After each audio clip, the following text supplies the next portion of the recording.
చిన్న ఇంజెక్షన్ ద్వారా మోకాలు మరియు నడుము నొప్పులకు దీర్ఘకాలిక పరిష్కారం. డాక్టర్ ప్రకాష్ గుడిపూడి. సంప్రదించండి. Allied's pain and pain management centre, Hyderabad. Kesineni Nani టీడీపీకి రాజీనామా చేసి వైసీపీలో చేరిన తర్వాత విజయవాడ రాజకీయాలు ఒక్కసారిగా హీటెక్కాయి. నాని వర్గంగా ఇప్పటివరకు చెప్పుకున్న వారంతా కూడా టీడీపీతోనే తమ మద్దతుని తెలియజేస్తున్న పరిస్థితి కనిపిస్తుంది.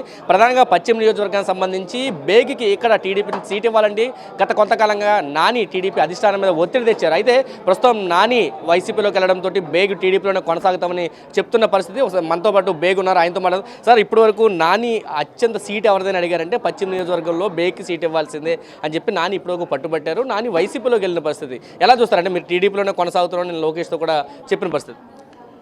అందరికీ తెలుసు, 5 సంవత్సరాల గతం పార్టీ ఎలక్షన్ ముందు మేము తెలుగుదేశం పార్టీలో నారా చంద్రబాబు నాయుడు గారి సమక్షంలో చేరడం జరిగింది. ఆ రోజు ఏదైతే నారా చంద్రబాబు నాయుడు ఆదేశాలు ఇచ్చారో ఎంపీ కేసినేని నాని గారు పార్లమెంట్ సభ్యులుగా పోటీ చేసే దిశలో ఆయనకి మేమందరం కూడా మద్దతు తెలిపి ఆయన గెలుపు కోసం కృషి చేయడం జరిగింది. గత వారం రోజుల నుంచి మేమందరం కూడా పరిస్థితి చూస్తూ ఉన్నాం. ఆయన కేవలం ఒక స్వార్థం పరు నిర్ణయం తీసుకొని ఒక ఫ్యామిలీ సమస్యని తీసుకొచ్చి పార్టీ మీద రుద్దటం అనేది సరికాదు. దాంట్లో భాగంగా ఆయన మనసులో ఏదో పెట్టుకొని నారా చంద్రబాబు నాయుడు గారిని, లోకేష్ గారిని, అలాగే అమరావతి రైతుల మీద, అమరావతి మీద కూడా అలా మాట్లాడటం అనేది అది సరైనది కాదు. ఆయన ఒక బాధ్యత గల వ్యక్తి. ఈ విజయవాడ నగరానికి ప్రజలందరూ కూడా ఆయన ఓటేసి గెలిపించారు. ఆయనకి నారా చంద్రబాబు నాయుడు గారు ఆ రోజు తెలుగుదేశం పార్టీ జెండా వెనకాల ఉంది కాబట్టి ప్రజలందరూ ఆయనకు ఓటేశారు. ఇవన్నీ నానిగారు మర్చిపోకూడదు. ఇప్పుడు కేవలం ఆయనకి ఇక్కడ ఏదో అవమానం జరిగిందని చెప్పుకుంటా ఉన్నారు. ఏ రోజు పార్టీ ఆయనకి ఎప్పుడు అవమానం చేయలేదు. ప్రతి కార్యక్రమంలో ఆహ్వానించింది. మేమందరం కూడా పశ్చిమ నియోజకవర్గంలో అన్ని కార్యక్రమాల్లో ఆహ్వానించాం. ఆయన ఏ రోజు కూడా ప్రజలకు దగ్గర అయ్యే ప్రయత్నం మాత్రం చేయలేదు. ఆయన అంతవరకు చూసుకున్నాడే తప్ప కనీసం అధినాయకుడు కూడా దగ్గర అయ్యే ప్రయత్నం కూడా ఆయన చేసుకోలేకపోయాడు. కాబట్టి ఈరోజు ఆయన పార్టీ వదిలి వెళ్ళారంటే అటు వైసీపీ నుంచి ఏ రకమైన ఆయనకి వచ్చిందో సబ్జెక్టు మనకైతే తెలీదు. ఆయన మమ్మల్ని కోరుతానన్నారు. ఇది సబ్జెక్ట్ మాత్రం ప్రజల్లో, మీడియాలో ఆయన మొత్తంగా చాలా మీరేమో ప్రజలకు దగ్గర అవ్వలేదు నాని అని చెప్తున్నారు, కానీ నాకు ప్రజాబలం ఉంది, పార్టీ అధిష్టానం మొత్తం గుర్తించలేదు నాని చెప్తున్నారు.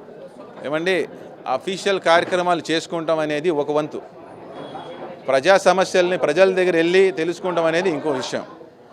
మూడోది, పార్టీ పరంగా మీకు ఒక బాధ్యతలు గల 7 నియోజకవర్గాలకి ఒక ఎంపీగా బాధ్యతలు అప్పచెప్పారు. పార్టీని కూడా బలోపేతం చేయాల్సిన బాధ్యత మీకు కూడా ఉంది. మీరు చేయలేని పరిస్థితిలో పార్టీ ఎలా బాధ్యతలు చెప్పండి? మీరు పార్టీ అధినాయకుడు ఏ రోజు దగ్గరే ప్రయత్నం చేశారు? మేము అడుగుతూ ఉన్నాం తెలుగుదేశం పార్టీ కుటుంబ సభ్యులుగా. ఆయనతో పాటు కలిసి ప్రయాణం చేశాం. మేము ఆయన్ని గౌరవిస్తూ ఉన్నాం. ఆయనకు కూడా అనేక సందర్భాల్లో చెప్పాం, మీరందరూ కూడా మీరు కూడా ప్రజల్లోకి వెళ్ళి అలాగే అధినాయకుడితో పాటు ఉండాలి, పార్టీని బలోపేతం దిశగా మీరు ఉండాలని చెప్పి అనేక సందర్భాలు తెలియజేశాం. ఆయన వినే పరిస్థితి కనబడలేదు. మా ప్రయత్నం అయితే మేము చేశాం. అంటే నాని వెళ్తున్నాను, రాజీనామా తిరువురు సభకు ముందే ఆయన చాలా క్లారిటీగా చెప్పారు, నన్ను కార్యక్రమాలకు హాజరు కావద్దంటూ అధిష్టానం చెప్పింది కాబట్టి నేను హాజరు కావట్లేదు, తర్వాత రాజీనామా కూడా చేస్తున్నామని చెప్పిన పరిస్థితి. అయితే మీరు అత్యంత సన్నిహితులుగా ఉన్నారు. నాని గారితో దాదాపు 2-3 రోజుల పాటు అక్కడే ఆఫీసులో కనిపించి మాట్లాడిన సందర్భంలో నాని మిమ్మల్ని రమ్మని అడగలేదా తనతో పాటు? రాష్ట్ర పార్టీ ఏ రోజు కూడా చిన్ననాటి కార్యకర్తను కూడా వదులుకోలేని పరిస్థితి. అలాంటిది ఒక పార్లమెంట్ సభ్యులను వదులుకోవటం, రావద్దని చెప్పడం అనేది ఇది సరికాదు. ఆయనకి చెప్పడం, రా కదలిరా అని కార్యక్రమం తిరువూరు పెట్టినప్పుడు ప్రతి ఒక్క కార్యకర్త వచ్చాడు, ప్రతి ఒక్క అగ్రనాయకుడు వచ్చాడు జిల్లాలో. మీరందరూ కూడా చూశారు తిరువూరు సభలో ఆయన కోసం అనేది ప్రత్యేకమైన సీట్ అనేది కూడా అక్కడ ఏర్పాటు చేసి పెట్టడం జరిగింది. ఆయనకు ఆ గౌరవమైన స్థానం పార్టీలో ఎప్పుడు కూడా ఉంది. ఆయన ఆ స్థానాన్ని, ఆ గౌరవాన్ని కాపాడుకోలేకపోయారని చెప్పి అంత మాత్రం తప్ప ఆయన పార్టీ ఆయన్ని రావద్దని అబద్ధం ఆడారంటారా? నాని అబద్ధం ఆడారంటారా? ఎందుకంటే రావద్దని ముగ్గురిని పంపించారు అని చెప్పి ఆలపాటి రాజా కానీ, నారాయణ కానీ, తర్వాత రఘురామ్ కానీ ముగ్గురు వచ్చారు, మాకు చెప్పారు ఖచ్చితంగా నాని చెప్తున్నారు, మీరేమో చెప్పలేదంటున్నారు. ఏదైనా సరే పార్టీ అధిష్టానం నిర్ణయం ఎప్పుడు తీసుకున్నప్పుడు కూడా అధికారికంగా వెల్లడించింది. కేవలం మీరందరూ కూడా సోషల్ మీడియా నుంచి తీసుకుంటాం అనేది కూడా కరెక్ట్ కాదు. ఏ నిర్ణయమైనా అధిష్టానం పిలిపిస్తే అధికారికంగానే పిలిపించింది. మిమ్మల్ని రమ్మంటే అధికారికంగానే పిలిపించింది. రానని ఏ రోజు ఏ పార్టీ కూడా చెప్పదు రావద్దని చెప్పి. అది చాలా కరెక్ట్ కాదు. పార్టీ అందరినీ రమ్మని చెప్పింది. దీంట్లో నిజాలు వేరేగా ఉన్నాయి. మీ అందరికి కూడా తెలుసు కాబట్టి మేమందరం కూడా అంటే బేగ్ ప్రయాణం ఎలా ఉండబోతుంది? ఎందుకంటే బుద్ధా వెంకన్న కానీ లేకపోతే జలీల్ ఖాన్ కానీ పిలిచి ఏ కార్యక్రమంలో కూడా బేగ్ ఆహ్వానం లేదు, బేగ్ని పిల్లలేదు. బేగ్ కార్యక్రమాలు బేగ్ చేస్తారు, బుద్ధా వెంకన్న కార్యక్రమాలు బుద్ధా వెంకన్న చేస్తారు టీడీపీలో ఉన్నా కానీ.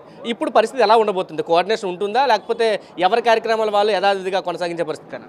గతంలో కేశినేని నాని గారు విజయవాడ కోఆర్డినేటర్గా ఇన్ఛార్జ్గా ఉన్నారు కాబట్టి మేమందరం కూడా కోఆర్డినేటర్తో కలిసి ప్రయాణం చేయమని చెప్పి అధిష్టానం మనకి నిర్దేశించింది. ఆ నిర్ణయాన్నే మనం అందరం కూడా పాటించాం. ఈరోజు ఆయన లేని పక్షంలో కోఆర్డినేటర్ ఎవరైతే నిర్ణయించిందో పార్టీ మళ్ళీ వాళ్ళ కోసం పనిచేస్తారు పార్టీ వాళ్ళందరూ కూడా. మేము కూడా పార్టీ కట్టుబడి ఉన్నాం, ప్రజలందరూ కార్యకర్తలు నాయకులందరూ కూడా పార్టీ కట్టుబడి ఉన్నారు. పార్టీ నిర్ణయమే చివరి నిర్ణయంగా భావిస్తూ ఉన్నాం. ఇది చెప్తున్నారు. పూర్తిగా పార్టీ ఎవరిని నిర్ణయిస్తే వాళ్ళతో కలిసి నడుస్తామని చెప్తున్నారు. ఇప్పటివరకు పశ్చిమ నియోజకవర్గంలో కేసీఆర్ ఇచ్చింది, కేసీఆర్ అనే 2 వర్గాలుగా ఉన్నాయి. నాని ప్రస్తుతం వైసీపీకి వెళ్ళిన నేపథ్యంలో పార్టీ ఎవరిని అధిష్టానం ఇక్కడ నాయకుడిగా పెడితే వాళ్ళతో మేము కలిసి వెళ్తామని చెప్పి చెప్తున్నారు. అంతిమంగా నాని తీసుకున్న నిర్ణయాన్ని తప్పుపడుతూ బేగ్ అయితే మాట్లాడుతున్న పరిస్థితి కనిపిస్తుంది. టీడీపీతో తన ప్రయాణం అంటూ క్లారిటీగా బేగ్ చెప్తున్నారు. కెమెరా పర్సన్ ప్రసాద్తో కలిసి సురేంద్ర టీవీ విజయవాడ నుంచి. మరిన్ని వీడియోస్ కోసం ఛానల్ ని సబ్స్క్రైబ్ చేయండి, లేటెస్ట్ అప్డేట్స్ కోసం వాట్సాప్ ఛానల్ ని ఫాలో చేయండి అండ్ లింక్ డిస్క్రిప్షన్ లో ఉంది.